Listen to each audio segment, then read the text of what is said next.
Talib ilmlar uchun eng zo'r uyqu mana shu. Uyquni ikkiga bo'lish kerak. Men sizlarga tajribadan aytaman. Uyquni ikkiga bo'lganda ilmiy jihatdan tasdiqlangan haqiqat ham shu. Aqliy mehnat qilgan odamlar aqlni ishlatasiz-ku endi.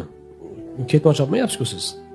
Aqlni ishlatganingizdan keyin u miyaga ko'p yuk tushgandan keyin u charchaydi u. Siz uni charchagandan keyin haligi charchagan eshakni ming urganingiz bilan yurmaydi u. Uni sal dam oldirish kerak, keyin yuradi. Siz kechasi uxlagansiz, mumkin 7 soat, mumkin 8 soat, mumkin 9 soat uxlab olgandirsiz. Lekin 5-6 soat aqliy mehnatdan keyin baribir miya charchaydi. Unga bir dam berish kerak. Ozgina dam bersangiz, u keyin qaytadan yana sizlarni kompyuterchilar tili bilan aytganda obnovit bo'ladi o'zini. Перезагрузка bo'lib, yangilanib oladi. Undan keyin yana sizni kunning ikkinchi yarmidagi hayotingiz ham faol bo'ladi. Shuning uchun M shaklida bo'lish kerak deydi. Kun. Ertalab turdingiz, nofaolsiz faol bo'lasiz.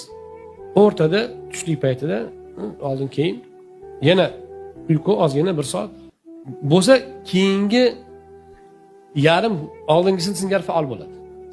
Agar shu o'rtada dam bo'lmasa, siz peshindan keyin bo'ldi, susaysiz. Ayniqsa shomdan keyin uxlaysiz.